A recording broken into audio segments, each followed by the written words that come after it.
So why is it important to give them due respect? I have a very, and call it what it is, because I'm like sick of having to like, not having to, but feeling like I shouldn't mention Jordan Peterson for some weird reason. I mention it so much. I don't know why. It's just I do have a little bit of a like. I'm cautious of somebody just being like, you're only thinking that because of Jordan Peterson. It's not. Like, I've been thinking these things for a very long time, and then I've just heard somebody being like dedicating themselves to working at thinking about them, and he just happens to be in that position, whatever. And he's helped me organize some of the things that I thought, and some of them were fucking terribly wrong. And I used to have one of the ideas I had was that I didn't believe that people should be able to make a certain amount of money. Right? Yeah. And you know where I could go with that, obviously. But it's just like, I truly believe that, because I was just like, I think that's the fucking problem in the world, is that, you know, the reason why some people are dirt fucking poor and suffering is the fact that somebody's able to take an unlimited amount of resources to themselves. And I mean, you could probably implement that idea. Mm-hmm. Not completely. I mean, because that's called socialism. Exactly. And communism. And those things are... I didn't realize that. Like, I didn't realize it either, crazy, man. I've always been a left-leaning person. Yeah. I wouldn't even say left-leaning. I was a left person, you know? Like, yeah. I mean, I felt like it was like a mission to, like, anytime I saw a kid on the playground, even when I was young, getting bullied, I would intervene. I didn't think it was fair, and I didn't like seeing those kinds of injustices happening socially, you know, and all that stuff. And like, people would call someone gay at school, and I'd be like, you shouldn't be calling people gay. Like, one person's an actual gay person, you know? Right. And I'm not trying to say that I was wrong for saying that. No, but these ideas can get way too out of control with Marxism and communism. Because, exactly. And I see where I was leaning in those directions too, because I had similar thoughts. Like, why can't we just put a cap on the richest people? Right. You know, and because like the fucking... The president of the United States only makes like $500,000 a year. Mm-hmm. There's people all over the place that make way more money than that, and he's got the craziest job. And anyway, so it just seems like those ideas start to get implemented at the peril of the entire culture throughout history. And the thing that's weird about Marxism is that it's not as obviously fucked up as Nazism is. I can't figure it out, to be honest. It's crazy because it seems like it should work. You know, everyone's equal. We already agree. Yeah. Should everyone have enough? Yes. Should everyone have access to the same opportunities and the same housing and the same education and the same jobs? Yeah, that makes total sense. Mm-hmm. You know, it depends on how you look at opportunity, though. It does, you know, because you're born with a certain amount too, depends and I don't on even what mean that actually means, right? Yeah, and I don't even mean like. I feel like some communists could hear this and think, you know, you're born with opportunity because I was born white and I was born in a middle. I wasn't really. It was like lower middle class, but you're born with certain opportunities. But what I mean is literally like my sister was born blind. Right. You know, like I'm not allergic to anything, and just those attributes physically, biologically, you're born with a certain amount of that to boot, and people vary greatly in their competence, their creativity, you know, all those things. Yeah. And like the whole branches of the tree thing. Yeah, totally. And you know what I mean? And so everyone's we're all there, but it's not completely equal. Unfortunately, exactly. Some branches, and this sounds like it's such like a not childish, but like, you know what I mean? It's just like something you'd like say to a little kid, but it's just like some branches have more leaves than other ones because they've grown out more. Yeah. You know, and it's just like the ones underneath aren't going to get so much sunlight, and it's just like, you know, you can use that analogy in humanity, and it's just like that's what makes living awesome. And that's why capitalism... That's what I like about life. Yeah, I know. It's how fucking hard I've had it in certain ways. Well, this is the thing... You know, so it's like, for fuck's sakes, if we don't have struggle, I don't think we have the other side of it. So you don't become a human being until you figure out how to. So here's what I was thinking, and this is a shout out to a lady named Krista Waters, who I love. She's a great yoga teacher. I try to make it to her class every week, but I can't always because I worked this weekend, for example. But she's going to be on the podcast soon, and one of the things I want to ask her about is for a while she was ending all of her classes with a Hindu prayer or a Sanskrit prayer, and the prayer she would say it in Sanskrit or whatever the language is. I'm super ignorant to that, but she would say it in English after, and it would be, "May all beings be free from suffering always." It's like, that's really nice. It's very compassionate. Yeah. It's very loving. It's inclusive. It's great. You know, like, it's hard. It feels weird to be pointing out faults to the idea, but so I'm going to point out some faults to the idea, and I can't wait to do it on the podcast. But so you haven't had a podcast with her yet? No, I was supposed to on Friday, but her babysitter fell through, unfortunately. So. But we'll get it in for sure. Well. So basically, I was going to say, like, wouldn't the thing you hope is that may all beings be strong enough to tolerate all the suffering they're going to face always? Right. Wouldn't that be a better prayer? Because isn't what you want that? Well, that's the Christian prayer is give us the strength. Yeah.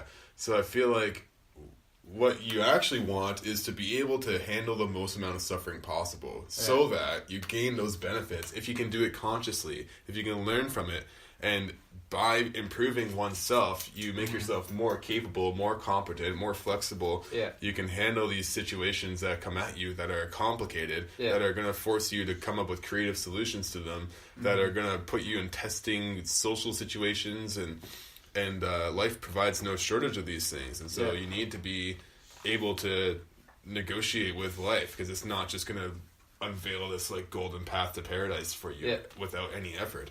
And so I think part of what makes us able to handle suffering is suffering, right? Because you never get better at playing guitar without playing guitar. No, exactly. You know? And anyways, I think that's what's wrong with communism, is that eventually in the Soviet Union it became illegal to complain. Yeah. It was illegal to announce your suffering or your pain. Yeah. Because utopia was here. Yeah. Here we go. And I'm using a lot of Pearson's words here, obviously, but he taught me all these things. And so it's like, what's wrong with it is that you can't avoid suffering. And here's where this all gets not difficult for me, but this is where I'm trying to like weave my way through all this, because since I've been talking about this kind of stuff, and because of two moments, one was a float that I had, the other one was you talking about Pearson and that getting through Mike and then to me. I didn't know the guy existed before that, right? And thank you for that, because that's been probably... I actually started microdosing for a little bit too, and this has all happened at the same time, and trying to rebuild my life through music and open a brewery and all this stuff's been just like it's been an extremely life-changing event. So, and I'm also like trying to be cautious of like the whole concept of ideological possession, right? I'm trying to be conscious of, not letting that happen to me right now, because I'm obviously in a place... When you're in a place of great change, you're in a place of great vulnerability too. And when you're trying to make something of yourself is the time when you can become the most delusional and go the most off the path. And that's just the way life works, unfortunately, right? And that's why truth is so important, right? To actually be truthful with why you're feeling the way you're feeling and why you think the way you think, and actually believe in something, And so that concept itself has been the most beautiful realization I've ever had. And where this is difficult for me, and just to bring it back to this, like the struggle thing, it's obvious to say, okay, well, we need struggle, because fucking struggle is the reason why we have everything we have. The reason we even evolved at all. Exactly, is because of the struggle we have with our physical world, and what happens to be out in our physical world is someone who's much fucking better at it than you. That's one of the things, yeah. Yeah, right? So it's like, and they might have a large group of people who are better at it than you, or have a certain tool that when when you're around them, that tool might obliterate you, right? Whether it's the truth or not the truth, it doesn't really matter. If it happens and then it has a result, that's truth, right? And it's just like, so, and here's the thing, it's like, it's easy to make that comment, but then, you're sitting with say like an African Canadian or whatever, and it's just like, and they're just like, well, I've had an undue amount of suffering in my life at the hands of, I'm not going to say white people, because I don't believe in that anymore, because that in itself is racism, and I don't like that. But it's just like, this group of people who happen to be a more dominant group has issued me an undue amount of suffering due to racism, right? And more so, it's just like, well, you're this other group, and this, we've always been that in humanity, and this is exactly where I'm trying to orient myself through all this. This is extremely difficult, and so then that black person could say, well, you do you really think that this is a good thing? And I'm just like, I'm not saying it's a good thing. I'm just saying this is the cards we're dealt. This is what we have as in humanity right now, and it really sucks for some certain groups of people that aren't the dominant group, and that's exactly what it is. And to bring it back, okay, so this whole like major brewery thing, and so the whole like criticism of that and just shitting on them, and just let's do away with major conglomerate corporations and all that. And just that concept from Peterson, where it's just like, look at the people who run those institutions, right? Do you want their fucking life? No, you don't. Yeah. And that's what I'm trying to do with my life, and that's a struggle. That's the thing, is that the part of the conversation that starts to go off the rails. And so, first of all, I'll add to your point that I agree with, that looking at it from the basis of Group A, Group B, or white, black, Hispanic, whatever, it's like that's the wrong level of analysis, because individuals are so diverse that groups become irrelevant almost. Right, yeah. Even though there is a historical trajectory that has been, this is the result of it. Right, yeah. And so the case is compelling and has seeds of truth in it, and, which is why it gains so much foothold, I think. Yeah. So then what do you do about it is the question. I mean, you can play the victim card and blame everyone else and blame the history that happened, but the idea for me where it goes off the rails is the idea that where it has truth for me is that, okay, some people have it worse than others. It's true. Yeah.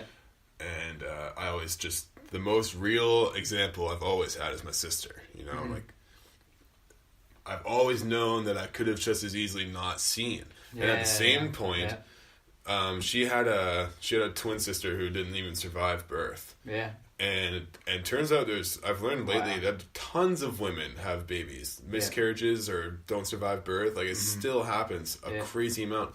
And so I also always knew that I could have just as easily died at any moment. Like, I could have not seen an hour, you know? And so the point I'm getting to is that the argument goes off the rails when you start to assume that the group that you perceive as being oppressive has, like, this, it's just heaven, cakewalk, paradise, no effort, no struggle. It's like everyone is struggling. Right. You could interchange your life with anyone, and I guarantee you there's just unfathomable, complicated problems that you wouldn't even, just be grateful you have your problems. Exactly, yeah. And so, but then the other thing that leads me into another tangent, it's kind of in line with what I was just speaking about my sister, is my cat, Sasha, recently had kittens. Yeah. And it's sick. I gotta say, I'll say first that it's so sick because right now they're like jumping and pouncing and climbing and running around now, and it's just I was watching the videos. Man. Yeah, you just wrestle with them with your hands. Yeah, it's awesome. But she gave birth to 6 kittens total, and only 3 survived. Right. And I mean, it's part of the reason they even have such a big litter is that likely they're gonna die or get eaten or something. And the reason they even go into heat as often as they do is that they need to have as many litters as possible.